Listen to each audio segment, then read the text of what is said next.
اللهم صل على محمد وآل محمد. اعوذ باللہ من الشیطان الرجیم. بسم اللہ الرحمن الرحیم. الحمد للہ رب العالمین والصلاة والسلام علی اشرف الانبیاء والمرسلین سیدنا و مولانا ابی القاسم محمد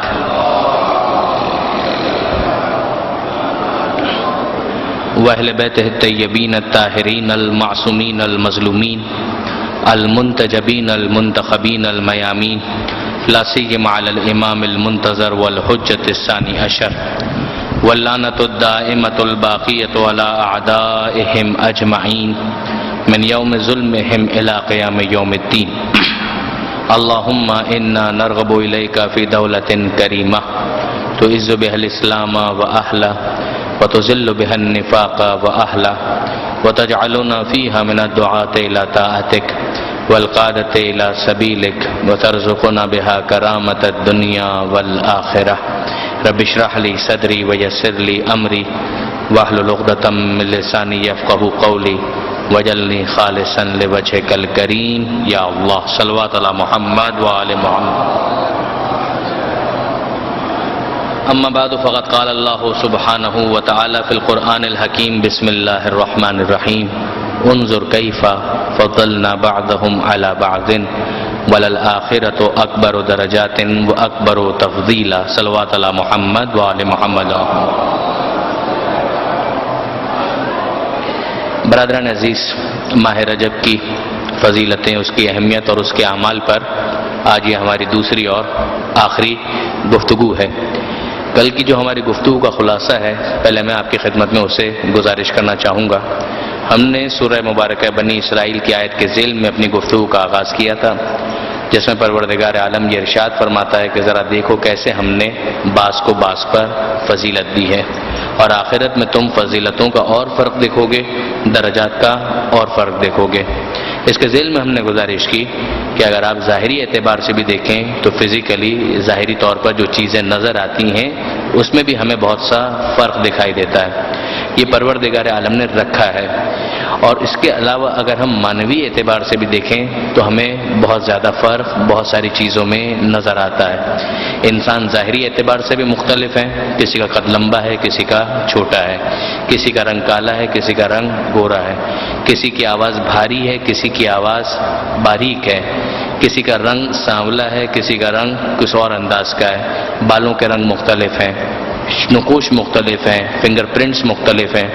اسی طریقے سے مختلف جگہوں کے اندر اور مختلف زمانوں اور موسم کے اندر بھی ہمیں ظاہری اعتبار سے بھی فرق دکھائی دیتا ہے. سردی کا موسم ہے وہ گرمی سے جدا ہے، باہر کا موسم ہے وہ خزاں سے جدا ہے. اسی طریقے سے جو ریگستان کی جب زمین ہے وہ سبزہ زار کی زمین سے مختلف ہے. یہ فرق معنوی اعتبار سے بھی ہمارے سامنے پیش کیا گیا. ظاہر معنویات کی دنیا وہ ہے کہ جب تک ہمیں اس کی طرف متوجہ نہ کیا جائے ہم اسے اپنی آنکھ سے محسوس نہیں کر سکتے. اسی لیے اگر ہم ظاہری اعتبار سے دیکھیں تو خانہ کعبہ جہاں مکہ میں ہے تو وہاں پر گرمی زیادہ ہوتی ہے، لیکن اس گرمی کے باوجود معنوی اعتبار سے تاثیر اس کی بہت زیادہ ہے. یہ فرق ہمیں ہر جگہ نظر آتا ہے. مثلا نجف ہو، کربلا ہو، یا مشہد ہو، یا قم ہو، یا کوئی بھی جگہ ہو، زمین ہو، اس زمین کے اندر صرف ظاہری اعتبار سے ہم جو فرق محسوس کر سکتے ہیں وہ مادی دنیا کا فرق ہے. مگر جو معنویات کی دنیا ہے اس میں معصوم ہمیں متوجہ کرتے ہیں کہ دیکھو ہر جگہ ایک برابر نہیں ہے، ساری زمینیں ایک برابر نہیں ہیں. خانہ کعبہ کی مکہ کی تاثیر جدا ہے، عرفات کے میدان کی تاثیر جدا ہے، مزدلفہ مینا کی تاثیر جدا ہے. یہ معاملہ زمانوں کے اندر بھی ہے کہ ہر مہینہ اور ہر دن ایک برابر نہیں ہے، بلکہ اس میں فرق رکھا گیا ہے. چاہے پھر وہ رجب کا مہینہ ہو، شعبان کا مہینہ ہو، یا پھر ماہ رمضان ہو، یہ سارے مہینے ایک برابر نہیں ہیں. ان میں بعض کو بعض پر پروردگار عالم نے فضیلت عطا کی ہے. تو ماہ رجب خصوصیت کے ساتھ نسبتوں کے اعتبار سے بھی ہم نے ڈسکس کیا کہ اس ماہ رجب کو ایک روایت کے اندر پروردگار عالم سے منسوب کیا گیا کہ یہ رجب اللہ کا مہینہ ہے، شعبان پیغمبر اکرم کا مہینہ ہے، اور ماہ رمضان امت کا مہینہ ہے. اور دوسری روایت کے اندر کہ رجب کو اہل بیت کا مہینہ کہا گیا، شعبان کو رسول اللہ ہی کا مہینہ کہا گیا، اور ماہ رمضان کو اللہ کا مہینہ کہا گیا، یعنی ڈبل نسبتیں اس کے اندر ہمیں دکھائی دیتی ہیں۔ اور اس سے ملتی جلتی ایک روایت آج بھی میں آپ کے سامنے گزارش کروں گا۔ اس کے علاوہ کل ہم نے مناسبتوں کو ڈسکس کیا تھا کہ اس ماہ رجب میں جو ولادتیں ہیں، جو شہادتیں ہیں معصومین کی، اور جو اہم واقعات پیش آئے، ان کو ہم نے کل کی گفتگو کے اندر ڈسکس کیا تھا۔ اس کے علاوہ ایک اور اہم چیز جسے کل ہم نے ٹچ کیا، وہ ماہ مبارک رجب میں روزوں کی فضیلت کے حوالے سے، کہ بہت زیادہ تاکید کی گئی کہ اس مہینے کے اندر روزے مس نہ کیے جائیں اور روزے ضرور رکھے جائیں۔ اور پھر اس کے بعد قضا روزے کی موجودگی میں مستحب روزہ نہیں ہو سکتا، پہلے قضا روزہ رکھنا ضروری ہے، اس کے بعد پھر مستحب روزے کی باری آ سکتی ہے، اس کو ہم نے ڈسکس کیا۔ اور آخر میں مفاتیح الجنان کی ابتدا میں جو شیخ عباس قمی نے بیان کیا ہے ماہ رجب کی فضیلت کے حوالے سے، اس کو ہم نے کل کی گفتگو کے اندر ڈسکس کیا۔ درود بھیجیے محمد و آل محمد پر۔ اب آج کی گفتگو میں ہم اپنی بات کو مزید آگے بڑھاتے ہیں۔ کل جو بات میں نے آپ کی خدمت میں عرض کی تھی کہ 4 مہینے وہ ہیں کہ جسے محترم مانا گیا ہے اور ماہ رجب اس میں شامل ہے۔ یہ باقاعدہ امت مسلمہ کا مسلمہ مسئلہ بھی ہے، قرآن مجید نے بھی اس کی تائید کی ہے۔ اور اس کے علاوہ اگر آپ دیکھیں تو ایک حدیث ہے جس کا نام ہی ہے حدیث اختیار، کہ جس میں پروردگار عالم نے کن کن کو منتخب کیا، کن کن کو اختیار کیا، ان کا تذکرہ ہے۔ اور ان میں 4 کا تذکرہ بار بار آتا ہے کہ پروردگار عالم نے ان میں سے 4 کو انتخاب کیا، ان میں سے 4 کو انتخاب کیا۔ بلکہ میں اس حدیث کو آپ کی خدمت میں پیش ہی کر دوں، یہ خصال اور بہار دونوں میں ہے۔ بہار میں علامہ مجلسی نے اس کو لکھا اور خصال میں شیخ صدوق نے اسے تحریر فرمایا۔ حدیث کا نام ہے حدیث اختیار، کہ اختیار کسے کیا۔ یہاں پر اختیار سے مراد چوائس نہیں ہے، یہاں پہ اختیار سے مراد ہے منتخب کرنا، سلیکٹ کر لینا، یعنی جس کو ایک اپ گریڈ کرنا ہے، خاص ایک مرتبہ اور مقام دینا۔ ارشاد فرماتے ہیں، معصوم کا کلام ہے کہ ان اللہ اخترا من الکلام 4، کہ اللہ نے کلام میں سے جو بولا جاتا ہے 4 کو منتخب کیا۔ وہ 4 کیا ہیں؟ کہ سبحان اللہ والحمد للہ ولا الہ الا اللہ واللہ اکبر، وہی تسبیحات 4، کہ انسان یوں تو بہت کچھ اپنی زبان سے پروردگار عالم کی حمد کرتا ہے، ثنا کرتا ہے، بہت کچھ کرتا ہے، مگر خدا نے ان میں سے 4 تسبیحات ہیں کہ جن کو منتخب کیا۔ سبحان اللہ 1، والحمدللہ 2، لا الہ الا اللہ 3، اللہ اکبر یہ 4۔ وَمِنَ الْمَلَائِكَةِ 4، اور ملائکہ میں سے اللہ نے 4 کو منتخب کیا، یعنی ملائکہ سب محترم ہیں مگر 4 کو خدا نے منتخب کیا، جبریل، میکائیل، اسرافیل اور عزرائیل۔ پھر فرمایا وَمِنَ الْأَنْبِيَاءِ 4، اور انبیاء میں سے خدا نے 4 کا انتخاب کیا، ابراہیم، موسیٰ، عیسیٰ، محمد مصطفیٰ صلی اللہ علیہ وآلہ وسلم۔ اور پھر روایت آگے بڑھتی ہے کہ وَمِنَ الصِّدِّيقِينَ 4، کہ اللہ نے صدیقین میں سے 4 کا انتخاب کیا، حبیب نجار جو سورہ یاسین کے اندر جن کا تذکرہ آتا ہے، نام نہیں آتا مگر وہاں پر ان کا تذکرہ آتا ہے کہ جاء رجل من اقصى المدینۃ یسعی، وہ جو تذکرہ ہے جس مرد کا، اس کے بارے میں کہا گیا کہ اس کا نام حبیب نجار ہے اور پروردگار نے اسے منتخب کیا۔ حضرت یوسف علیہ السلام کہ وہ بھی صدیقین میں ہیں، مولا کائنات امیر المومنین علی ابن ابی طالب علیہ السلام، یہ مولا کے القاب میں سے ہے لقب صدیق اکبر۔ اب وہاں پہ بہت ساری جو چیزیں گڑبڑ ہوئے ہیں اس کے اندر یہ بھی ہے کہ مولا کے بہت سارے فضائل کا ادھر شفٹ کرو ادھر شفٹ کرو، ورنہ مولا کے فضائل میں، مولا کے القاب میں صدیق اکبر بھی شامل ہے، فاروق اعظم بھی شامل ہے۔ بہرحال جناب یوسف علیہ السلام مولا کائنات، اور چوتھا روایت کے اندر نہیں لکھا ہوا، اب وہ پرنٹنگ میں آنے سے رہ گیا، کاتب کی غلطی سے رہ گیا، یا راوی بھول گیا، جو بھی ہو، لیکن بعض علماء نے اس کے اندر ایک گیس ورک کیا ہے، کیلکولیشن کی ہے کہ شاید اس سے مراد مومن آل فرعون ہے، کہ جس کا تذکرہ سورہ غافر کے اندر 40واں سورہ قرآن مجید کا اس کے اندر آیا کہ جس موقع پر حضرت موسیٰ علیہ السلام کو قتل کیا جانا تھا، اس نے درمیان میں آ کر انٹروین کیا تھا. رجل مؤمن من آل فرعون یکتم ایمانہ، کہ اس نے کہا جو رجل بھی تھا، مومن بھی تھا آل فرعون میں سے، جس نے اپنے ایمان کو چھپایا ہوا تھا. اور پھر یہ روایت آگے بڑھتی ہے کہ وَمِنَ الشُّهَدَاءِ أَرْبَعَةٌ، اللہ نے شہداء میں سے 4 کا انتخاب کیا. اور پھر اس کے بعد وَمِنَ النِّسَاءِ أَرْبَعَةٌ، کہ عورتوں میں سے 4 کا انتخاب کیا، جناب آسیہ، جناب مریم، جناب خدیجہ اور جناب فاطمہ زہرا سلام اللہ علیہا. روایت مزید آگے بڑھتی ہے کہ وَمِنَ الشُّهُورِ أَرْبَعَةٌ، کہ 4 مہینوں کا خدا نے انتخاب کیا.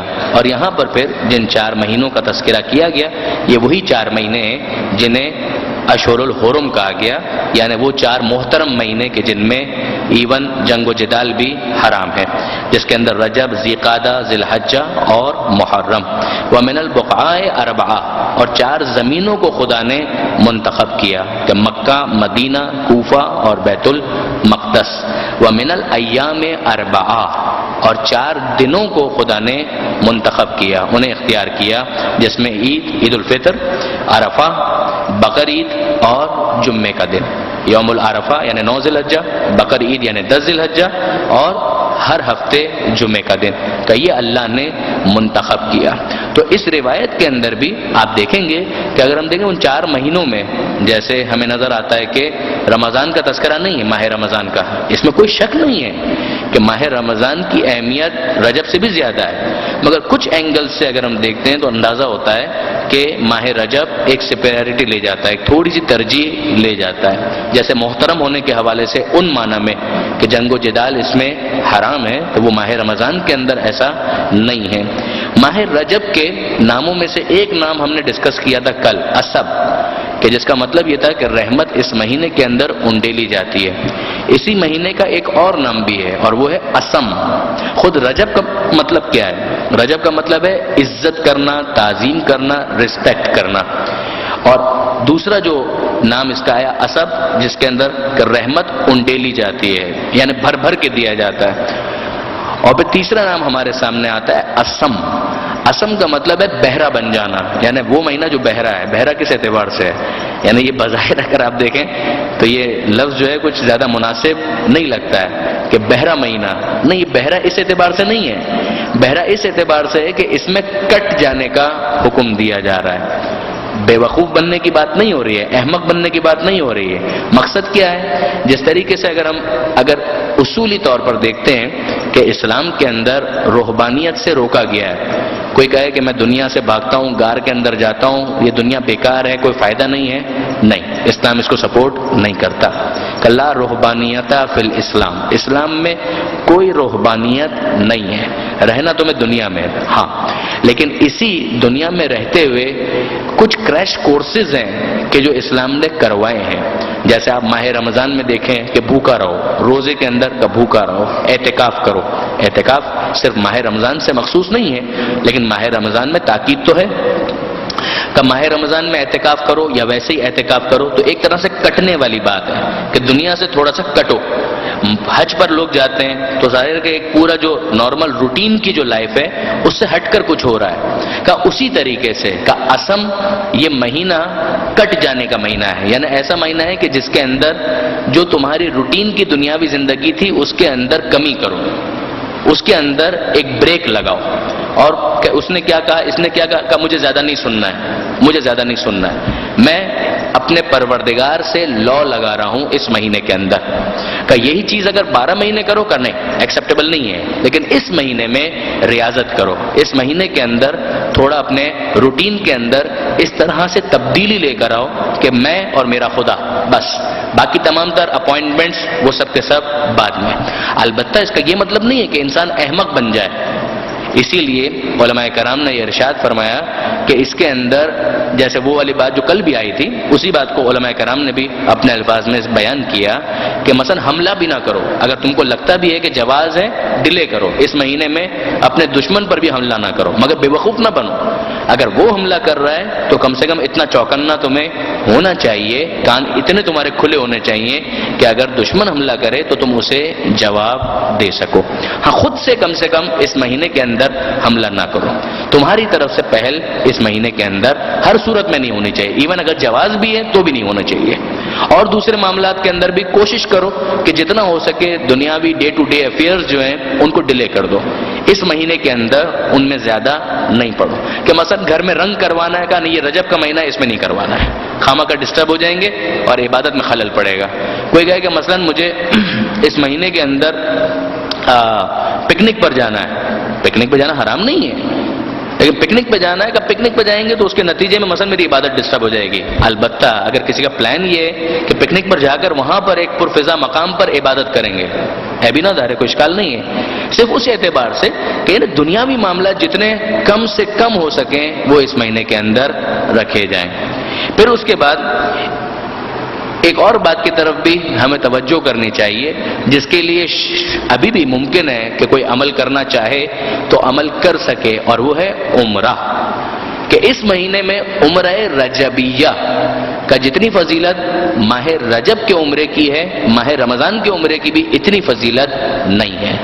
برادران اہل سنت کے اعتبار سے اگر آپ دیکھیں تو وہ ماہ رمضان کے عمرے کی بہت زیادہ ایک تاکید کرتے ہیں. غلط نہیں، اچھا ہے، لیکن ہمارے یہاں یعنی فقہ جعفری کے اعتبار سے رجب کے مہینے کے عمرے کی جتنی تاکید ہے، ایون ماہ رمضان کے عمرے کی بھی اتنی تاکید نہیں ہے.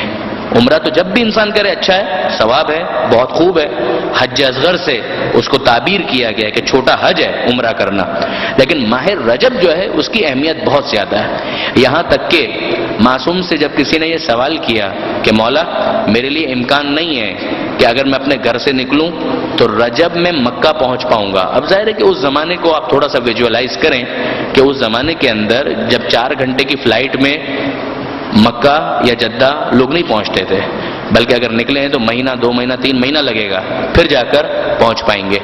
تو کسی نے جب سوال کیا کہ مولا میں نہیں پہنچ پاؤں گا، مجھے معلوم ہے اگر میں نکلا تو گھر سے نکل جاؤں گا رجب میں، لیکن جب پہنچوں گا تو رجب گزر چکا ہوگا، تو میں کیا کروں؟ تو اس میں معصوم نے اس کو سمجھایا کہ بھئی حج یا عمرہ شروع ہوتا ہے احرام سے. احرام اگر پہن لیا تو عمرہ سٹارٹ. امام نے فرمایا کہ تم اپنے گھر سے ہی احرام باندھ کر چلو، وہیں سے نیت کر کے چلو، نظر کر کے احرام باندھو اور اپنے گھر سے ہی عمرے کو شروع کر دو. چاہے پھر تم 2 مہینے کے بعد بھی پہنچو، یہ مان لیا جائے گا کہ تم نے رجب ہی کے اندر عمرہ کیا ہے. اس کی موجودہ اس میں مثال یہ بنے گی کہ فرض کیجئے کہ چاند رات کو کوئی مدینہ منورہ سے نکلنا چاہتا ہے، شعبان کی چاند رات، یعنی جس میں معلوم ہے کہ اگر 2-3 گھنٹے کے بعد سورج غروب ہوگا اور چاند نکل آئے گا، یا سورج غروب ہوگا اور چاند نکل آئے گا اور امکان ہے کہ پہلی شعبان ہو جائے. تو وہ اگر جانتا ہے اور وہیں سے نیت کر لے تو جیسے اس نے نیت کر لی، اب چاہے اگلے دن پہلی شعبان بھی ہو مگر اس کو ثواب جو ہے وہ رجب کے عمرے کا ہی ملے گا. یعنی یہ مسئلہ اتنا امپورٹنٹ تو بنتا ہے کہ امام نے اس کو ٹالا نہیں ہے. امام نے اس کو یہ نہیں کہا کہ کیا فرق پڑتا ہے، رجب کا عمرہ نہیں ملے گا تو شعبان کا ملے گا، ماہ رمضان کا مل جائے گا. امام نے کہا یہ نہیں، بلکہ تم اپنے گھر سے یہ ثواب حاصل کرنا اور اس کے لیے پریشان ہونا بالکل جسٹیفائیڈ ہے، یعنی صحیح ہے، تم صحیح پریشان ہو رہے ہو کہ رجب کے عمرے کا ثواب مس ہو جائے گا. یہ تمہارا پریشان ہونا بالکل درست ہے، بالکل ٹھیک ہے. لہذا اپنے گھر سے ہی نظر کر کے احرام باندھو اور اس کے بعد پھر تمہارا عمرہ شروع ہو جائے گا. چاہے پھر تم مہینے 2 مہینے کے بعد وہاں پہنچ کر عمرے کے باقی افعال کو انجام دو، کوئی حرج اور کوئی اشکال اس کے اندر نہیں ہے. تو یہ مسئلہ اس اعتبار سے بہت زیادہ امپورٹنٹ بنتا ہے. ایک اور بات جس کی طرف کل بھی ہم نے گزارش کی تھی، آج تھوڑا سا بات کو مزید آگے بڑھائیں کہ جو ماہ رجب کے روزوں کی اتنی تاکید ہے کہ ماہ رجب کے روزے مس نہیں ہونے چاہیے، ماہ رجب کے روزے بہت امپورٹنٹ ہیں. تو روایتوں کے اندر خود مولانا صادق حسن صاحب نے اس کو انٹرپریٹ کیا. وہ فرماتے ہیں کہ بالکل صحیح بات ہے کہ ماہ رجب کے روزوں کا تذکرہ ہے، وہاں پر کہیں پر بھی مستحب روزوں کا تذکرہ نہیں آیا ہے. یعنی وہاں پر جو لفظ آیا ہے وہ ہے کہ من صام یوما من رجب اولہ او اوسطہ او آخرہ، کہ جو کوئی بھی رجب کے مہینے میں روزہ رکھتا ہے اور 3 روزے رکھے، مثلا اس کی ابتدا میں، اس کے درمیان میں اور اس کے اختتام پر، تو اس کو یہ فائدہ ملے گا. وہ بھی ہم روایت مکمل کرتے ہیں. لیکن یہاں پر روایت کے اندر، حدیث کے اندر مستحب کا لفظ نہیں ہے. عام طور پر روایتوں کے اندر کسی استحباب کو بیان کرنے کے لیے، ایون قرآن کے اندر بھی ایک لفظ استعمال ہوتا ہے تطوعن، تطوع، تے، توئیں، واو اور عین کا، یہ استحباب کے لیے، نافلہ کے لیے نافلہ کا لفظ استعمال ہوتا ہے، استحباب کا لفظ استعمال ہوتا ہے، ندب کا لفظ استعمال ہوتا ہے اور تطوع کا لفظ استعمال ہوتا ہے. یہ الفاظ ہوتے ہیں عام طور پر روایتوں میں یا قرآن کی آیتوں میں کسی مستحب فعل کو بیان کرنے کے لیے، تطوعاً، تنفلاً، استحباباً، ندباً. لیکن ہم رجب کی جب روایتوں میں دیکھتے ہیں جہاں روزوں کا تذکرہ ہے تو وہاں پر استحباب کی ان میں سے کوئی ایک اصطلاح بھی استعمال نہیں ہوئی. نہ مستحباً کہا گیا، نہ تطوعاً کہا گیا، نہ تنفلاً کہا گیا اور نہ ہی ندباً کہا گیا. یعنی کیا مطلب؟ کہ مطلب یہ ہے کہ انسان کوئی بھی روزہ اس مہینے میں رکھے. اب اگر وہ نافلہ روزہ یا مستحب روزہ اپنے قضا روزے کی وجہ سے نہیں رکھ سکتا تو بھی جو قضا روزہ وہ رکھ رہا ہے وہ یہی مانا جائے گا کہ اس روزے کے ذریعے سے وہ رجب کی اس فضیلت کو حاصل کر رہا ہے، وہ مس کچھ بھی نہیں کر رہا. یعنی کل جو بات ہم احتمال کے طور پر کہہ رہے تھے وہ یقینی طور پر اسی طریقے سے کہ جب وہ ماہ رجب میں اپنے قضا روزے کو رکھے گا تو گویا اس روایت پر عمل کرنے والا بنے گا. کل ہم نے آپ کی خدمت میں وہ حدیث پیش کی تھی کہ جس میں ماہ رجب کے اختتام پر 3 روزوں کا تذکرہ امام نے کیا تھا اور اس افسوس کے ساتھ کیا تھا اس شخص کے لیے سالم سے خطاب کرتے ہوئے کہ جس نے پورے ماہ رجب میں اس وقت تک کوئی ایک روزہ بھی نہیں رکھا تھا، جس میں امام نے فرمایا تھا کہ تو نے اتنا لاس کر دیا، اتنا نقصان کر دیا کہ خدا کے سوا کوئی نہیں جانتا کہ تو نے کتنا نقصان کر دیا. کوئی انسان نہیں جانتا، کوئی ملک نہیں جانتا، صرف خدا جانتا ہے کہ تو نے کتنا نقصان کر دیا اگر تو نے اس مہینے میں ایک روزہ بھی نہیں رکھا. پھر اس نے سوال کیا تو امام نے کہا کہ ہاں ابھی بھی اگر تو ایک روزہ رکھ تو یہ فائدہ، 2 روزے رکھ تو یہ فائدہ، 3 روزے رکھ تو یہ فائدہ. وہ ماہ رجب کے اختتام کے حوالے سے ایک اور روایت جیسا کہ میں ابھی پڑھ بھی رہا تھا آپ کی خدمت میں، اس کے اندر تو الفاظ بڑے عجیب ہیں، واقعاً بڑے عجیب الفاظ ہیں. یعنی اگر ایک دینی بیک گراؤنڈ کے ساتھ اس روایت کو نہ سمجھیں تو احساس ہوتا ہے کہ کہیں انسان گمراہ نہ ہو جائے جو بات اس کے اندر بیان کی جا رہی ہے. امام نے ارشاد فرمایا کہ من صام یوما من رجب اولہ او اوسطہ او آخرہ، نہیں، باقاعدہ بتایا کہ اگر پہلی یعنی ایک روزہ کسی نے اگر رکھ لیا ماہ رجب کے اندر تو اس کو کتنا ثواب ملے گا؟ کہ وجبت لہ الجنہ، جنت تو اس کے لیے واجب ہو جائے گی. اور ہوا فی درجتنا یوم القیامہ، اور وہ ہمارے درجے میں ہوگا قیامت کے دن. یعنی عجیب روایت ہے کہ وہ ہمارے درجے میں ہوگا قیامت کے دن. اب ظاہر ہے کہ درجے میں ہونا، ایک بنگلے کے اندر مالک بھی ہوتا ہے، اس کا ڈرائیور بھی ہوتا ہے، کام کرنے والی خادمہ بھی ہوتی ہے، سب ایک ہی جگہ ہوتے ہیں مگر فرق ہوتا ہے. بالکل اسی طریقے سے اتنا تو ہمیں سمجھ میں آتا ہے کہ وہاں درجے میں اگر ہوں گے بھی تو وہ آقا ہونے کی حیثیت سے اور ماننے والے غلام ہونے کی حیثیت سے. پھر آگے یہ جو روایت بڑھتی ہے تو عجیب ہے، اس کی تو تعویل کرنا بھی بہت مشکل ہوتا ہے. یعنی واقعاً عجیب الفاظ ہیں. ارشاد فرماتے ہیں امام کہ اگر کسی نے ماہ رجب میں 2 روزے رکھ لیے تو اسے کہا جائے گا کہ نئے سرے سے اعمال شروع کرو، جو پیچھے گزر گیا وہ سب معاف ہو گیا، وہ سارے کا سارا بخش دیا گیا. اور پھر اس کے بعد فرماتے ہیں کہ اگر کسی نے 3 روزے رکھے تو اسے چاہیے کہ نئے سرے سے اعمال شروع کرے، جو ماضی میں تھا وہ بھی معاف کر دیا گیا، جو آگے خدا نہ کرے اگر ہو جائے گا وہ بھی معاف کر دیا گیا. عجیب ہے، واقعاً عجیب ہے. یعنی آپ اگر دیکھیں ظاہری اعتبار سے تو اس کی تعبیر بھی بڑی عجیب ہے. البتہ اگر اس میں تھوڑی سی دقت کی جائے تو ممکن ہے اس کا مطلب یہ بنے کہ اگر ایک انسان گناہ کرتا ہے تو اس گناہ کے 3 اثرات ہو سکتے ہیں. نمبر 1 خدا کی نافرمانی، نمبر 2 اگر اس کے لیے کوئی قضا اور کفارہ ہے تو وہ انجام دینا، اور نمبر 3 اگر حقوق الناس سے اس کا تعلق ہے تو اس شخص کو راضی کرنا. یہ 3 پہلو اس کے بنتے ہیں. کہ نمبر 1 کہ خدا کی معصیت کی ہے جس کا کمپنسیشن یہ ہے کہ توبہ اور استغفار کیا جائے، یہ ایک پہلو ہے. نمبر 2 کہ وہی عبادت جو تم نے مس کی ہے اس کو قضا یا اس کا جو بھی کفارہ بنتا ہے اس کو ادا کرو. اور نمبر 3 اگر حق الناس میں سے کسی کا مال ہڑپ کر لیا، خدا نہ کرے کسی کو نقصان پہنچا دیا، غیبت کر دی، گالی دے دی، تہمت، یہ ایسا کوئی معاملہ ہے تو پھر اس کو بھی راضی کرو اور خدا سے بھی معافی مانگو. اب اس اعتبار سے اگر دیکھیں تو سمجھ میں آتی ہے بات کہ اگر جو اس نے گناہ کیا تھا اور اس کے مقابلے پر جس توبہ کا مطالبہ تھا گویا وہ توبہ سیٹل ڈاؤن ہو گئی، اس توبہ کو رائٹ آف کر دیا گیا، یعنی اس مطالبے کو ختم کر دیا گیا. وہ توبہ اس کی گویا سمجھانے کے لیے کہ آٹومیٹیکلی کنسیڈر کر لی جائے گی. اس براڈ توبہ کے اندر ساری توبہ کو شامل کر لیا جائے گا. لیکن جو قضا اور کفارہ ہے وہ تو دینا ہے. اسی طرح سے اگر حق الناس کا معاملہ تھا تو وہ حق الناس تو ادا کرنا ہے، لیکن حق الناس کے ساتھ جو جڑی ہوئی توبہ کا مطالبہ تھا کہ وہ مطالبہ وہ ختم کر دیا جائے گا. یہ ہوا روزے کے حوالے سے. بلکہ روزے کے حوالے سے بات کو مکمل کرنے سے پہلے مولا کائنات امیر المومنین علی ابن ابی طالب علیہ الصلوۃ والسلام مولا کا یہ فرمان پڑھنا بھی بہت مناسب ہے مولا کے بارے میں، کہ روایت کے اندر یہ آیا ہے کہ کان امیر المومنین، جب رجب کا مہینہ آتا تھا تو مولا امیر المومنین یقوم رجبا و یصوم، کہ اس رجب کے مہینے میں قیام بھی کرتے تھے اور روزہ بھی رکھتے تھے، یعنی نمازیں بھی بہت زیادہ پڑھتے تھے. ویسے ہی مولا راتوں میں عبادت کے عادی ہیں، اس میں جب اضافہ ہوتا ہوگا تو کیا کچھ ہوتا ہوگا خدا بہتر جانتا ہے.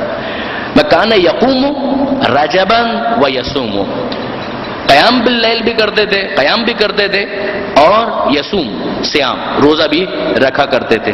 ویقول، اور کہتے تھے الرجب شہرنا، کہ رجب تو ہمارا مہینہ ہے. وشعبان شہر رسول اللہ، اور شعبان اللہ کے رسول کا مہینہ ہے. والرمضان شہر اللہ، اور ماہ رمضان جو ہے وہ اللہ کا مہینہ ہے.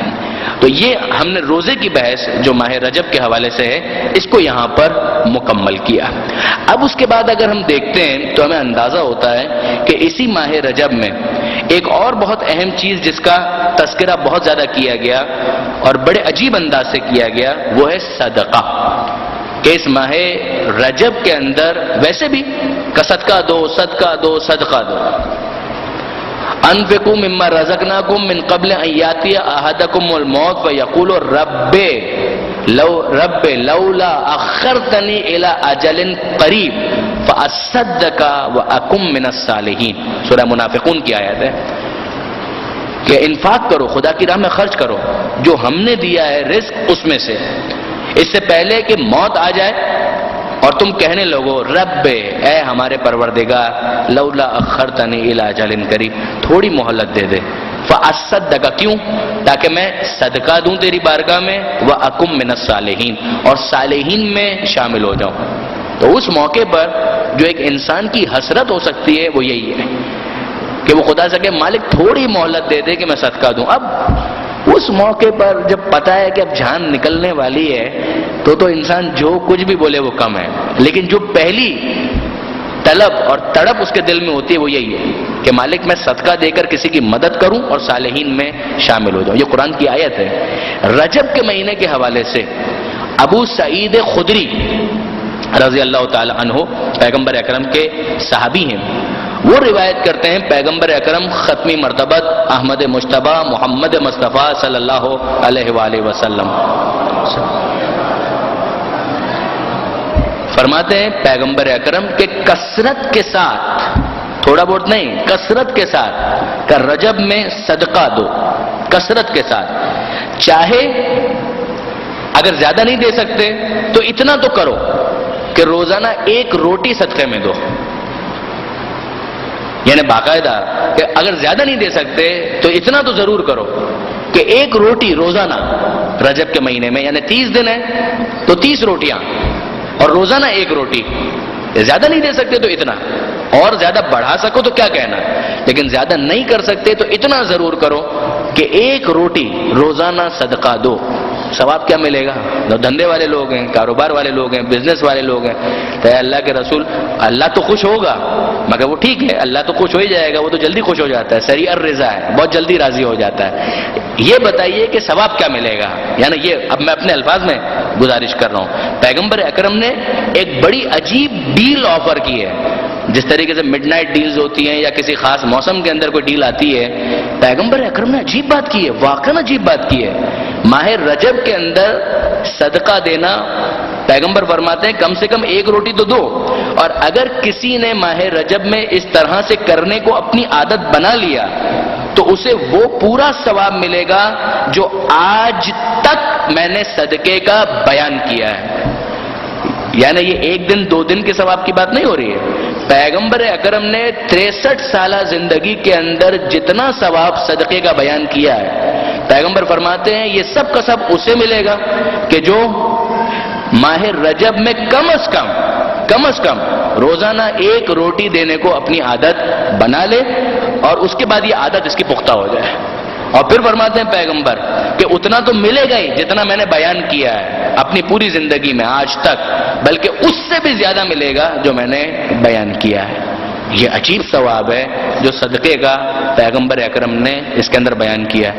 یعنی آپ دیکھیں گے کہ پیغمبر نے بہت صدقے کا ثواب بیان کیا، یہ ثواب، وہ ثواب، یہ ثواب، وہ فائدہ، یہ فائدہ کا، وہ سب کا سب اسے حاصل ہوگا جو اس ماہ رجب میں 1 روٹی روزانہ اور پھر اسے اپنی عادت بنا لے کہ اس طریقے سے تو مجھے صدقہ دینا ہی ہے. یعنی یہ وہ اخلاقیات ہیں. یعنی پیغمبر جب کہتے ہیں عادت بنا لو، یعنی کیا مطلب ہے؟ یعنی سخاوت تمہارا اخلاق بن جائے، تمہارا ہاتھ دینے والا بنے، لینے والا نہ بنے، دینے کی عادت تمہارے اندر پیدا ہو جائے.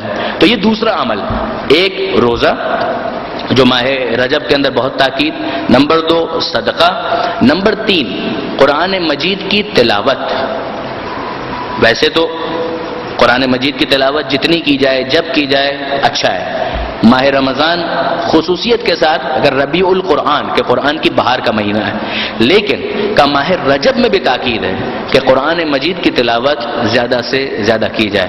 اور اس میں میری گزارش ایک طالب علم کی حیثیت سے ہمیشہ سے یہ ہے، میں پھر تاکیداً گزارش کرتا ہوں کہ کتنا اچھا ہو کہ ہمارے جوان، ہمارے نوجوان قرآن مجید، سب سے اچھا تو یہ ہے کہ عربی بھی سیکھیں اور عربی سیکھ کر قرآن مجید میں غور کرنے کا لطف حاصل کریں.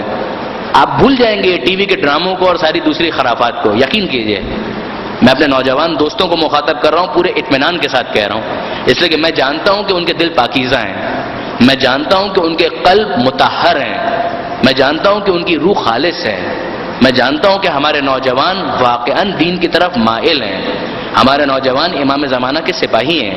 میں جانتا ہوں اور اپنے دل سے اس بات کا معترف ہوں. میں جانتا ہوں، آپ یقین جانیے کہ اگر آپ عربی تھوڑی سی محنت کر کے 1 سال 2 سال لگا دیں اور عربی اتنی سیکھ لیں کہ قرآن مجید کو آپ عربی میں پڑھ کر سمجھ سکیں، آپ قرآن مجید کو اتنا انجوائے کریں گے، آپ قرآن مجید میں اتنا لطف محسوس کریں گے کہ آپ کو کسی دوسرے انٹرٹینمنٹ میں اتنا مزہ نہیں آئے گا جتنا قرآن مجید کی تلاوت میں مزہ آئے گا. میں مطمئن ہوں. قرآن مجید کہتا ہے کہ کچھ ایسے ہیں کہ جنہیں قرآن مجید سے کچھ حاصل نہیں ہوتا سوائے خسارے کے، لیکن ہمارے جوان اس میں نہیں آتے ہیں. میں مطمئن ہوں، میں اپنے جوانوں سے بہت زیادہ مطمئن ہوں. ہمارے جوانوں کے پاس جو دین کے حوالے سے تڑپ موجود ہے، جو ان کے پاس ایک امنگ موجود ہے، جو اویئرنیس ان کے پاس ہے. مگر بہرحال یہ ایک بہت بڑا لیکنگ ہے، بہت بڑی لیکنگ ہے، ایک بہت بڑی چیز ہے جو مس ہے ہمارے معاشرے کے اندر. عربی اس انداز سے نہیں، یعنی آپ غلط نہ سمجھیں وہ گردان کرنی پڑے گی، پیراڈائم ہوگا یہ وہ، نہ. قرآن مجید سمجھنے کے لیے اور سیکھنے کے لیے جتنی عربی ضروری ہے وہ آپ 6 مہینے 8 مہینے بہت 1 سال کے اندر سیکھ سکتے ہیں، سمجھ سکتے ہیں، جس کے بعد وہ لطف انسان حاصل کر سکتا ہے. وہ ہو جائے تو کیا کہنا. ظاہر ہے کہ اس ماہ رجب میں تو وہ حاصل نہیں ہو پائے گا، ماہ رجب تو سر پر ہے، لیکن آئندہ کے لیے اگر ابھی کم سے کم ترجمے کے ساتھ، ترجمے کو فراموش نہ کریں. ترجمے سے ڈرنے کی بھی ضرورت نہیں ہے. کیوں ترجمہ گمراہ کر دے گا؟ ترجمہ کرنے والے کون ہیں؟ للو پنجو لوگ نہیں ہیں. علامہ ذیشان حیدر جوادی جیسی شخصیت ہے، مولانا فرمان جیسی شخصیت ہے، مولانا امداد حسین صاحب کا ترجمہ ہے، ایون ڈاکٹر محمد حسن رضوی صاحب کا ترجمہ اچھی محنت ہے. اگر آپ اس سے بھی استفادہ کریں کوئی اشکال نہیں، کوئی حرج نہیں. یہ اچھی محنتیں ہوئی ہیں. علامہ نقن صاحب کا ترجمہ اویلیبل ہے، شیخ محسن صاحب کا جو تازہ ترین ترجمہ ہے وہ بھی بہت خوب ہے. یہ ترجمے اچھے ہیں، ان کو لے کر پڑھیں. ہمارے نوجوان بیٹھیں، گروپ ڈسکشن کریں قرآن مجید کے ترجمے کے اوپر ہی، کوئی حرج نہیں ہے. ہاں، اپنے آپ کو اتھارٹی نہ سمجھیں، ایک طالب علم کی حیثیت سے اپنے آپ کو قرآن کے سامنے پیش کریں. جو سمجھ میں آتا ہے وہ استفادہ ہے، جو نہیں سمجھ میں آتا علماء سے رجوع کریں. یہ روش تو ہر چیز میں ہے، یہ کس چیز میں نہیں ہے. توضیح المسائل آپ اٹھائیں، گروپ ڈسکشن کریں، جو سمجھ میں آتا ہے وہ استفادہ ہے، جو نہیں سمجھ میں آتا اپنے اساتذہ سے سوال کریں. یہ بات قرآن کے اندر بھی ہونی چاہیے، یہ بات نہج البلاغہ میں بھی ہونی چاہیے، یہی بات صحیفہ کاملہ میں بھی ہونی چاہیے. ہر جگہ یہی طریقہ ہے. قرآن کے اندر بھی قرآن سے اجنبیت کو ختم کریں. ہمارے معاشرے میں قرآن سے اجنبیت کو ختم ہونا چاہیے، معجور نہیں ہونی چاہیے یہ کتاب. ماہ رجب اس کے لیے بہت اچھا ایک لانچنگ پیڈ بن سکتا ہے کہ 10 پاروں کو اگر آپ ماہ رجب کے اندر فوکس کریں، پھر 10 پاروں کو شعبان میں فوکس کریں، اور پھر 10 پاروں کو ماہ رمضان کے اندر فوکس کریں. ماہ رمضان میں وہ جو سپیڈ والا معاملہ ہوتا ہے کہ وہ 3rd گیئر کے اندر اور 5ویں گیئر میں ڈال کے جلدی سے ختم کرنا، جلدی سے ختم کرنے کی ضرورت نہیں ہے. آرام آرام سے ٹھہر ٹھہر کر، ورتل القرآن ترتیلا، قرآن کو ٹھہر ٹھہر کر سمجھ کر پڑھنے کی کوشش کریں. جتنا سمجھ میں آئے بسم اللہ کیا کہنا. خصوصیت کے ساتھ ماہ رجب میں ایک وظیفہ جو قرآن مجید کے حوالے سے بیان کیا گیا وہ ہے سورہ اخلاص کے بارے میں، کہ ماہ رجب میں 1000 مرتبہ سورہ اخلاص کی تلاوت. 1000 مرتبہ. 1000 بھاری لگتا ہے تو 10 تسبیح. اگر 1000 کا لفظ بھاری لگتا ہے کہ 1000 مرتبہ سورہ اخلاص تو 10 تسبیح وہ آسان لگتا ہے. 1 تسبیح 2 تسبیح 10 تسبیح. کوئی 1 تسبیح یعنی 100 مرتبہ ہو جائے گا، 10 تسبیح یعنی 1000 مرتبہ ہو جائے گا. کوئی مشکل کام نہیں ہے. اور پھر تاکید یہ ہے کہ یہ 1000 پورے رجب میں بکھرا ہوا ہو، یعنی یہ نہیں کہ ایک ساتھ 10 تسبیح کر لی، نہیں، کبھی 10 مرتبہ 20 مرتبہ 25 مرتبہ، ایک دفعہ 50 مرتبہ 100 دفعہ، اس طرح سے کر کے پورے رجب کے اندر اس کو پھیلا دیں. 1000 مرتبہ سورہ مبارکہ اخلاص کی تلاوت اس ماہ رجب میں کرنے کی بہت زیادہ تاکید آئی ہے. اور روایت کے الفاظ اس کا خلاصہ کہ 1000 بار سورہ اخلاص کی تلاوت کرے تو اللہ کے پاس ماہ رجب میں تو اللہ کے پاس گویا ایسا عمل لے کر پہنچے گا کہ ایسا عمل نہ ملک مقرب کے پاس ہوگا نہ نبی مرسل کے پاس ہوگا. عجیب ہے. یعنی اب نبی مرسل بھی یہی عمل لے کر پہنچے تو ظاہر ہے اس کا ویٹیج اور بڑھ جائے گا. یعنی اس ایزمپشن پر کہ فرض کیجئے ان کے پاس یہ عمل نہ ہو تو پھر یہ ایسا عمل بنے گا کہ جیسا ان کے پاس بھی نہ ہو. لیکن اگر وہ خود ہی یہ عمل لے کر پہنچ جائے تو ظاہر ہے دوسرے سارے اعمال کے ساتھ اس عمل کی کیفیت وہاں پر اور زیادہ ہو جائے گی. ظاہر ہے کہ معصوم ہیں یا انبیاء ہیں وہ تو اس عمل کو کرتے ہی رہے ہوں گے، لیکن ہمیں بھی کرنے کی تاکید کی جا رہی ہے کہ ہم بھی اس عمل کو انجام دیں. تو یہ ہو گیا سورہ مبارکہ اخلاص کے حوالے سے، یعنی قل هو اللہ احد کے سورہ کے حوالے سے. اس کے علاوہ اگر آپ مفاتیح الجنان کے اندر دیکھیں گے تو مختلف تسبیحات ہیں کہ جو اس مہینے کے اندر تاکید ہیں. مثلا کل ہی ہم نے ایک بات کی تھی کہ استغفر اللہ و اسألہ التوبہ، کہ بہت زیادہ اس کی تاکید ہے کہ انسان یہ پڑھے، استغفار کرے اور کہے کہ اے اللہ میں تجھ سے مغفرت طلب کرتا ہوں اور تجھ سے توبہ طلب کرتا ہوں. اسی طرح سے دوسری بہت ساری تسبیحات اور مناجات ہیں کہ جو کرنے کی تاکید ہے. لائن سے اسٹارٹ ہی میں شیخ عباس کمی نے رجب کے اعمال کو 2 حصوں میں تقسیم کر دیا. ایک وہ حصہ کہ جس کے اندر مشترک اعمال جو کسی خاص تاریخ سے منسوب نہیں ہیں، اور پھر وہ اعمال ہیں کہ جو مختلف خاص تاریخوں سے منسوب ہیں. جو خاص تاریخوں سے منسوب نہیں ہیں وہ ظاہر ہے کہ کبھی بھی کیے جا سکتے ہیں، اور جو خاص تاریخوں سے منسوب ہیں انہیں انہی تاریخوں کے اندر انجام دینا بہت مناسب ہے. اگر میں غلطی نہیں کر رہا تو تقریباً شیخ عباس کمی نے 20 کے قریب وہ اعمال درج کیے ہیں جنہیں روزانہ کرنے کی تاکید ہے. اسی میں وہ دعا بھی ہے جو ہمارے معاشرے میں بہت کامن ہے الحمدللہ، اور واقعاً فقط ہم اس دعا کے الفاظ پر غور کریں تو اندازہ ہوتا ہے کہ معصوم نے کس طرح سے مناجات کرنے کا طریقہ سکھایا ہے. وہی والی دعا کہ یا من ارجوہ لکل خیر، جو عام طور پر ہر نماز کے بعد ماہ رجب میں امام باڑوں کے مساجد وغیرہ کے اندر نماز کے بعد تاکیبات میں پڑھی جاتی ہے. بہت خوب ہے، یہ بھی مفاتیح کے اندر موجود ہے کہ یا من ارجوہ لکل خیر، کہ ہے وہ خدا کہ جس سے ہر خیر کی امید کی جاتی ہے. وآمن سخطہ عند کل شر، اور جس سے ہر شر کے موقع پر اس کے غضب سے پناہ کی امید کی جاتی ہے، امان دینے والا ہے.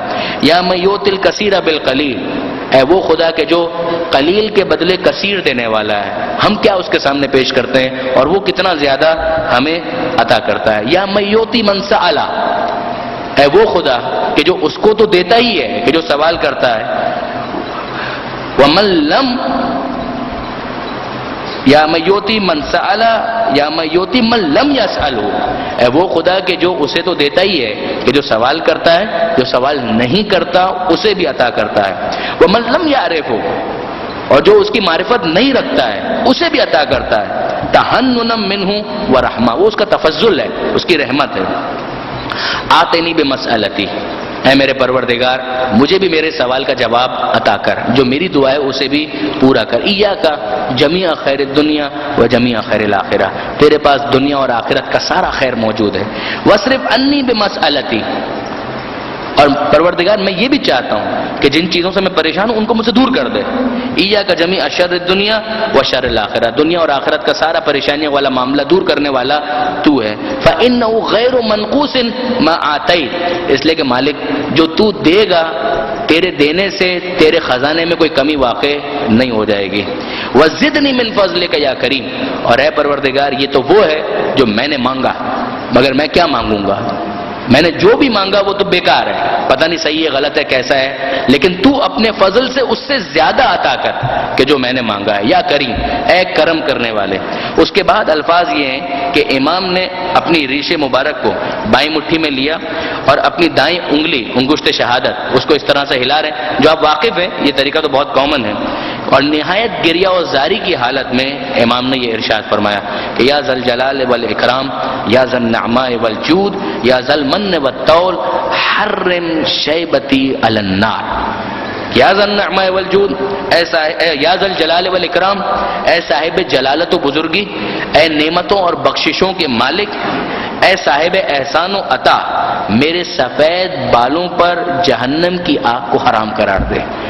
یہ دعا یعنی یہ دعا کا خلاصہ ہے جو عرفات کے میدان میں بھی جو ایک دعا معصوم نے تعلیم کی وہ یہ ہے کہ مالک میں تجھ سے ایک ایسی بات کا سوال کرتا ہوں کہ اگر تو نے سب دے دیا اور یہ نہیں دیا تو وہ سب بیکار ہو جائے گا، اور کچھ نہیں دیا اور اگر یہ دے دیا تو میں سمجھوں گا کہ مجھے سب کچھ دے دیا، اور وہ کیا کہ مالک جہنم کی آگ کو مجھ پر حرام قرار دے۔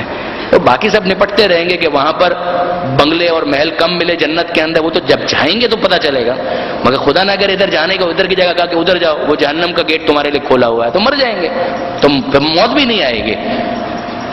مگر ایک تو انسان یہ کہ مر جائیں گے تو سکون پا جائیں گے، مر کے بھی اگر سکون نہیں ملا تو پھر کیا ہوگا، تو گڑبڑ اور زیادہ ہے۔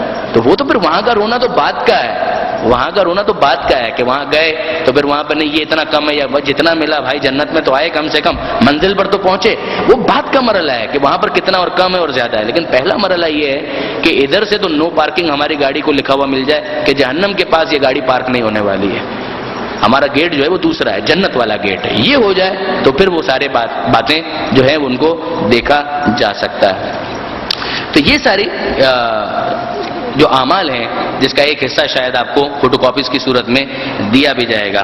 پھر اس کے بعد ایک مناسبت، چند مناسبتیں ہیں جن کی طرف میں متوجہ کرنا چاہوں گا۔ یہ ساری چیزیں مفاتیح الجنان کے اندر موجود ہے، اور آپ میں سے میں جانتا ہوں بہت سے بزرگان اور بہت سے ایسے افراد ہیں کہ جو بڑی پابندی کے ساتھ انشاءاللہ ان سارے اعمال کی پابندی کرتے ہوں گے، اور مردوں سے زیادہ میں مطمئن ہوں کہ خواتین زیادہ پابند ہیں، اور واقعاً خواتین کا عجیب حوصلہ ہے، عجیب حوصلہ ہے اعمال کے حوالے سے بھی، اور آج کل کے اعتبار سے تو میں کہہ سکتا ہوں ایون حصول علم کے حوالے سے کہ جو شوق خواتین کے اندر موجود ہے بعرض معذرت مردوں کے اندر اتنا نہیں پایا جاتا۔ میں اپنے کچھ دوستوں کے ساتھ جو ہماری یعنی برادری سے تعلق رکھتے ہیں، برادری سے مراد جماعت نہیں یعنی طبقہ روحانین آپ کہہ لیجئے، ان سے ہم ڈسکس کر رہے تھے کہ کلاسز لینے جاتے ہیں کہیں پر خواتین کی بھی اور لڑکوں کی بھی کلاس لینے جاتے ہیں، اندازہ ہوتا ہے کہ معاملہ بالکل گڑبڑ ہے۔ میں آپ کو یہ پریڈکشن کر رہا ہوں کہ اگر معاملہ اسی طرح سے رہا تو بہت سی جگہوں پر تو یہ ہو چکا ہے، 5-10 سالوں کے اندر 15 سالوں کے اندر آپ دیکھیں گے کہ شوہر بیویوں سے سوال کر رہے ہوں گے دین کے بارے میں، ان کو نہیں معلوم ہوگا، ان کو نہیں پتا ہوگا، دینی مسائل کے بارے میں بھی نہیں معلوم ہوگا، عقائد کے بارے میں بھی اتنا نہیں پتا ہوگا جتنا خواتین کو پتا ہوگا، کیونکہ جو سیریسنس اور سنجیدگی ہم دیکھتے ہیں وہ خواتین میں واقعاً بہت زیادہ ہے. رجسٹر لے کر آ رہی ہیں, کاپی لے کر آ رہی ہیں, بیٹھ رہی ہیں, نوٹس بنا رہی ہیں, بعد میں دکھا رہی ہیں صاحب یہ ہم نے بنایا, یہ کیسا ہے, اس کا غلطی تو نہیں ہے, یہ نہیں ہے. لڑکوں کو دیکھیں تو وہ تو آ ہی جائیں تو ان کی بڑی مہربانی کلاس کے اندر, وہ سمر کیمپ میں بھی آ جائیں تو بڑی مہربانی, وہ آ بھی جائیں تو گنڈوں اور موالیوں والا جو انداز ہوتا ہے اس کے ساتھ لگتا ہی نہیں ہے کہ کلاس کے اندر آئیں یا کہاں پر آئیں. تو بہت زمین آسمان کا فرق, اور یہ آج کا نہیں ہے, اور یہ صرف میری آبزرویشن نہیں ہے, یہ بہت سے دوسرے ساتھیوں کی بھی یہی آبزرویشن ہے.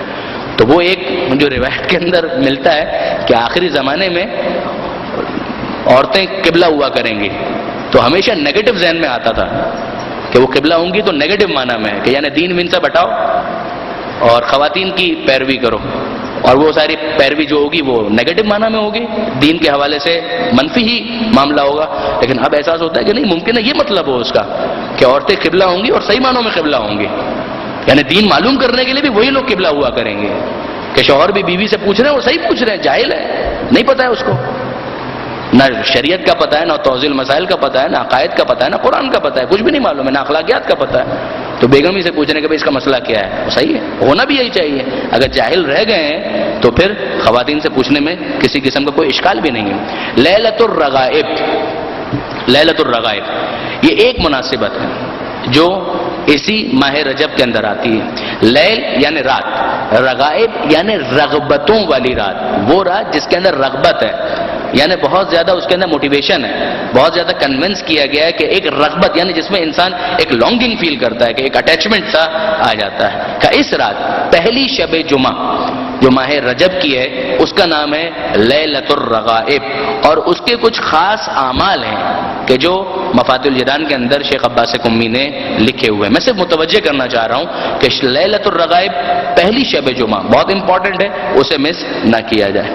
اس کے بعد اگر ہم آگے بڑھیں تو خود ماہ رجب کی پہلی رات جو اگر چاند ہو گیا ہے تو شاید آج کی رات ہوگی ورنہ کل کی رات ہوگی, کہ اس کے بھی اپنے اعمال ہیں کہ چاند دیکھ کر یہ دعا پڑھنی, غسل کرنا, اور اسی طریقے سے دیگر. تو پہلی رجب کا روزہ جس کی طرف کل بھی ہم نے متوجہ کیا تھا کہ حضرت نوح علیہ السلام کی جب کشتی چل رہی تھی پہلی رجب, اور انہوں نے اپنے تمام ہمراہیوں سے, رفقا سے یہ کہا تھا کہ روزہ رکھو.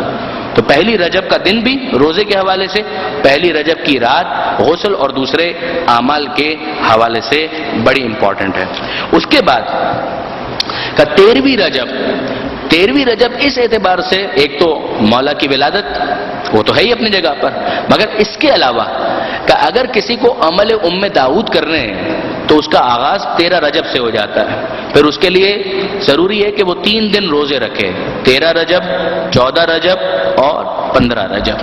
ان 3 دنوں میں وہ روزے رکھے, اور پھر 15 رجب کو اعمال کا وہ سلسلہ شروع ہوتا ہے کہ جس کے اختتام پر عمل داؤد مکمل ہوتے ہیں. چونکہ داؤد نے امام سے سوال کیا تھا, لہٰذا اس کا نام ہی پڑ گیا عمل داؤد, جس کے لیے مولانا صادق حسن صاحب نے سالوں پیشتر جب رجب کی فضیلت پر درس دیا تھا, مجھے اچھی طرح سے یاد ہے کہ انہوں نے کہا تھا عام طور پر یہ حوصلہ ماں کا ہی ہے کہ وہ یہ عمل انجام دے سکے. البتہ ناممکن عمل نہیں ہے, بہت سے مرد بھی انجام دیتے ہیں, لیکن واقعاً اولاد کے حوالے سے خصوصیت کے ساتھ یہ ماں ہی کا جگر ہے کہ وہ اس طریقے سے اعمال کرے. اس لیے کہ اتنے قرآن کے سورے اس کے اندر پڑھنے ہیں کہ شاید کسی اور عمل میں قرآن مجید کے اتنے سوروں کی تلاوت کا تذکرہ آپ کو نہیں ملے گا.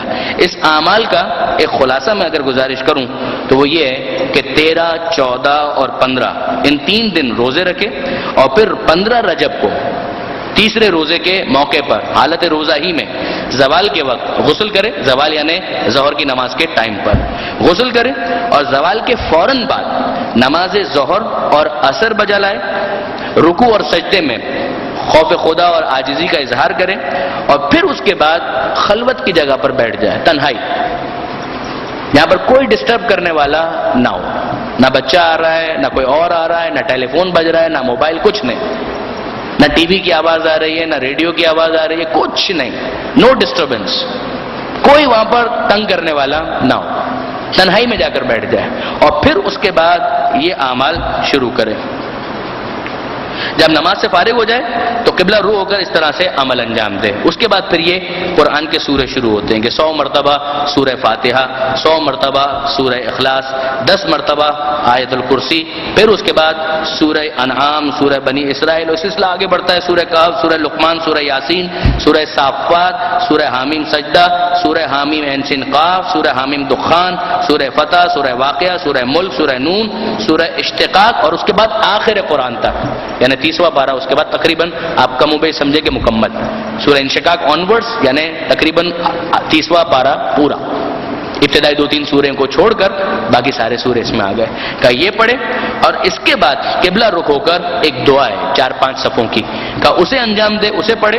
اور جب یہ دعا مکمل ہو جائے تو اس کے بعد کوشش کرے کہ جب خدا سے اتنا راز و نیاز کیا ہے تو آنکھوں سے آنسو نکل آئے، چاہے مکھی کے پر کے برابر ہی آنسو نکلے، یعنی اتنا کم ہو مگر اتنا آنسو نکل آئے. کہ یہ قبولیت دعا کی علامت ہے کہ گویا پروردگار نے دعا کو قبول کر لیا. اس کے بعد پھر خدا کی بارگاہ میں دعا کرے، انشاءاللہ وہ دعا حتماً پروردگار عالم نے قبول کر لی. یہی سمجھنے کا، اس لیے کہ اس کے اندر جو محدثین کے الفاظ ہیں کہ یہ مجرب ہے، ہم نے خود آزمایا ہوا ہے، اس کو آپ آزما کر دیکھیں. تو اس اعتبار سے واقعاً بڑی ہی اہمیت والی یہ دعا اور بڑا ہی اہم یہ عمل ہے جو ماہ رجب کے اندر ہو سکتا ہے. ماہ رجب سے ہٹ کر یہ عمل شاید نہیں ہو سکتا، یا اتنا فائدہ بہرحال اس کا نہیں ہوگا. جو عمل ام داؤد کا ماہ رجب کے حوالے سے خاص تعلق بیان کیا، خود امام نے بیان کیا ہے، لہذا ماہ رجب ہی کے اندر اس کو انجام دینا چاہیے.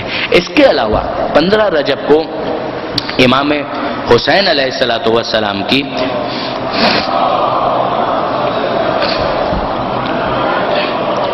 ایک خاص زیارت ہے جو زیارتوں کے چیپٹر میں الگ سے بیان کی گئی ہے.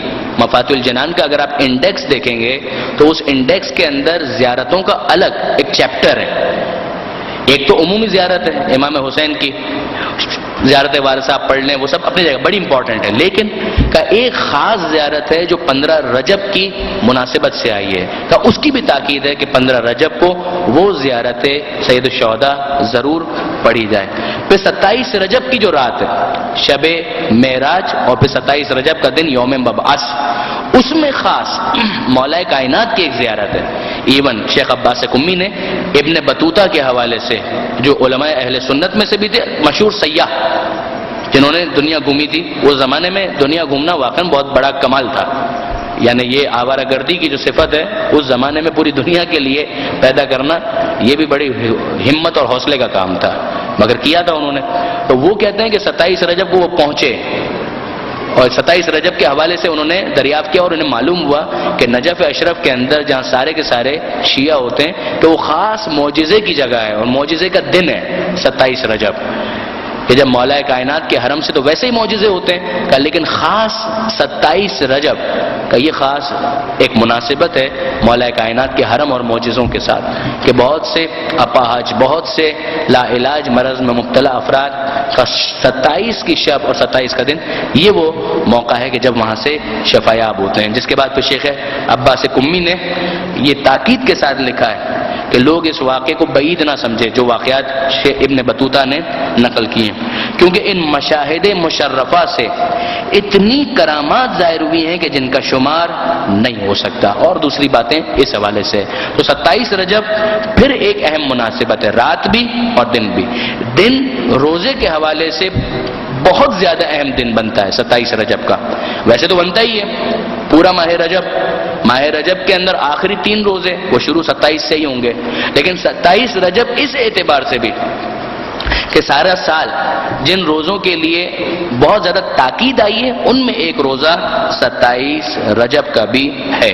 یہاں پر میں اپنی بات کو مکمل کرتا ہوں اور پروردگار عالم سے دعا کرتا ہوں.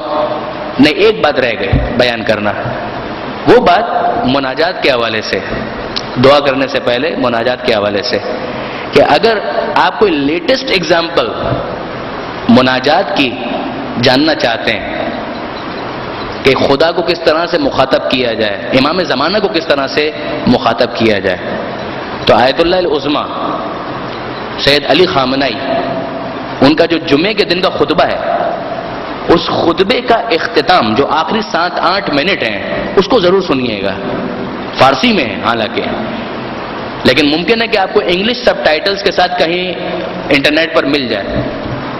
اگر نہ ملے اور واقعاً کوئی والنٹیئرز یا کوئی تنظیم یا کوئی آرگنائزیشن یہ کام کر سکے کہ آغا خامنہئی نے اپنے اس خطبے میں آخری 7 منٹ 8 منٹ اس کے اندر اختتام پر بالکل امام زمانہ کو مخاطب کیا، اور کس طریقے سے مخاطب کیا ہے، انتہائی سادگی کے ساتھ، جس میں نہ آواز بہت زیادہ بلند ہے لیکن بڑی سادگی کے ساتھ، مگر آپ اس تاثیر کو واقعاً محسوس کریں کہ جہاں وہ امام زمانہ کو مخاطب کرتے ہیں کہ اے سید من، اے مولا من، کہ اے میرے سید، اے میرے مولا. 2-3 دفعہ یہ جملہ کہا ہے انہوں نے، اے سید من، اے مولا من. اور پھر وہ فرماتے ہیں کہ جو مجھے کہنا تھا میں نے کہا، آگے بھی کہتا رہوں گا، آگے بھی اسی طرح سے کہتا رہوں گا. یعنی اے میرے مولا، جو مجھے کہنا تھا میں نے کہا، آگے بھی میں اسی طرح سے کہتا رہوں گا. اور اس کے بعد وہ ارشاد فرماتے ہیں کہ من جان ناقابلی دارا ہوں، میری جان کسی قابل نہیں ہے، بے ارزش جان ہے، یہ میرے پاس ہے. جسم ناقصی دارا ہوں، میرا جسم جو ہے ناقص ہے، خود ہاتھ مجروح ہے، بم دھماکے کے اندر بڑی اذیتیں برداشت کی ہیں اس مرد بزرگ نے. اور پھر اس کے بعد فرماتے ہیں کہ کچھ میرے پاس عزت اور آبرو ہے، وہ بھی وہی ہے کہ جو آپ نے مجھے دی ہے. ہر وہ چیز جو میرے ہاتھ میں ہے، میرے پاس ہے، سب کا سب میں اسلام پر قربان کروں گا، اور سب کا سب آپ پر نثار ہو. یہ وہ جملے ہیں کہ جب وہ بول رہے تھے سارا مجمع زار و قطار رو رہا تھا، سارا مجمع بے اختیار گریہ کر رہا تھا. تو مناجات اس چیز کا نام ہے کہ جہاں پر خلوص اس لیول پر ہو کہ انسان خدا سے، امام زمانہ سے مخاطب ہو، اور اس کی آواز بھی بالکل نارمل ہو، مگر اس کی تاثیر اتنی زیادہ ہو کہ وہ اپنی روح کے اندر اس کے اثر کو محسوس کرے. وہ یہ محسوس کر رہا ہے کہ ہاں واقعاً میں اپنے خدا سے مخاطب ہوں یا اپنے زمانے کے امام سے مخاطب ہوں. میں تاکید کرتا ہوں اپنے نوجوان دوستوں کو، یہی بزرگ تو وہ ہیں، یہی مراجع، یہی رہبر کہ جن سے یہ معنویت ہمیں حاصل کرنی چاہیے، یہ روحانیت ہمیں حاصل کرنی چاہیے. چاہے وہ آغا سیستانی ہوں، چاہے آغا وحید خراسانی ہوں، یا موجودہ کیس میں جو مثال ہم نے دی رہبر معظم آیت اللہ خامنہئی ہوں. یہی بزرگ ہیں کہ جن سے ہمیں صحیح معنوں میں معنویت کو لینا ہے، صحیح معنوں میں روحانیت کو لینا ہے، صحیح معنوں میں اسپرچویلٹی کو لینا ہے. کہ آپ دیکھیں کہ ان کا انداز کیا ہے، کس انکساری کے ساتھ یہ خدا کی بارگاہ میں اپنے آپ کو پیش کرتے ہیں، اور اس کے بعد اس سے الہام لیتے ہوئے ہم اپنی زندگی میں ترقی کے مختلف مدارج تلاش بھی کر سکتے ہیں اور انہیں طے بھی کر سکتے ہیں. بار الہ تجھے واسطہ محمد و آل محمد کا ہمارے اس قلیل توسل کو اپنی بارگاہ میں قبول فرما. مالک ماہ رجب آنے والا ہے، اس ماہ میں بہترین عبادت انجام دینے کی ہمیں توفیق عطا فرما. مالک ہم کیا اور ہماری اوقات کیا، ہم بھی ناقص، ہماری عبادتیں بھی ناقص، مگر تو کامل، تیری رحمت کامل. ہماری ناقص عبادتوں کو اپنی کامل رحمت کے طفیل قبول فرما. مالک تجھے واسطہ محمد و آل محمد کا ماہ رجب سے وہ سارے فائدے جو اہل بیت نے ہمیں بتائے ہیں حاصل کرنے کی توفیق عطا فرما، اور اس ماہ رجب کے ذریعے سے ماہ رمضان کی تیاری کرنے کی ہمیں توفیق عطا فرما. مالک تجھے واسطہ محمد و آل محمد کا پریشان حال مومنین کی پریشانیوں کو دور فرما. جو بیمار ہیں انہیں شفاء کامل اور عاجل عطا فرما. جو بے روزگار ہیں انہیں رزق حلال عطا فرما. جو برسر روزگار ہیں ان کے رزق میں برکت اور کثرت عطا فرما. مالک جو بے اولاد ہیں اولاد صالح عطا فرما. جو صاحبان اولاد ہیں اولاد کی صحیح تربیت کی توفیق عطا فرما. مالک تجھے واسطہ محمد و آل محمد کا ہمیں اپنی اصلاح، اپنے اداروں کی اصلاح، اپنے گھرانوں کی اصلاح، خصوصاً اپنے تعلیمی اداروں کی اصلاح زمانے کے امام کی خواہشات کے مطابق کرنے کی توفیق عطا فرما. مالک آل محمد کے ماننے والے جہاں کہیں بھی آباد ہیں ان کی جان، مال، عزت و آبرو کی حفاظت فرما. خصوصاً پاکستان میں مومنین کی حفاظت فرما. ڈیرہ اسماعیل خان اور پارا چنار کے مومنین کی مدد اور نصرت فرما. مالک ہمارے دشمنوں، ہمارے شہداء کے قاتلوں کو نیست و نابود فرما. مالک وطن عزیز پاکستان کو استحکام عطا فرما. وطن عزیز کو ہر قسم کی داخلی اور خارجی پریشانیوں سے محفوظ فرما. وطن عزیز سے دہشت گردی اور دہشت گردوں کا خاتمہ فرما. موجودہ جنگ میں پاک فوج کو فتح و نصرت عطا فرما۔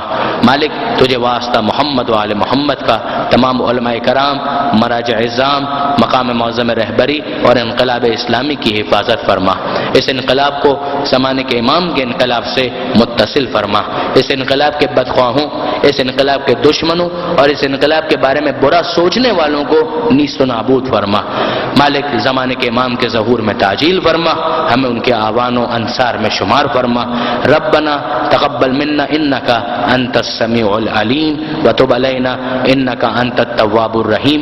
ایک سورہ فاتحہ اور 3 مرتبہ سورہ اخلاص کی التماس تمام ارواح مومنین و مومنات کے ایصال ثواب کے لیے، آپ حضرات و خواتین کے مرحومین کے ایصال ثواب کے لیے، ہمارے شہداء، ہمارے گزشتگان علماء مراجع خصوصیت کے ساتھ ڈیرہ اسماعیل خان اور پارا چنار کے شہداء کے ایصال ثواب کے لیے، رحم اللہ من قرأ الفاتحہ۔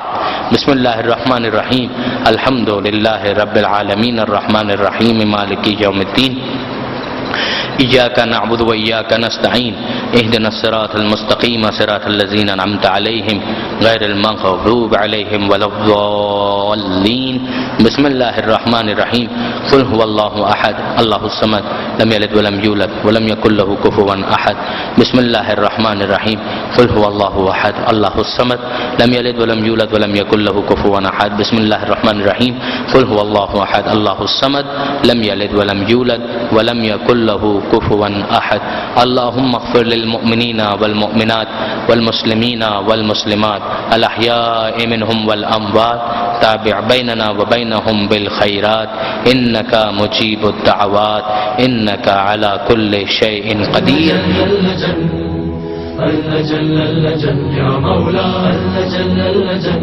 اللجن اللجن اللجن اللجن اللجن يا صاحب السماء اللجن اللجن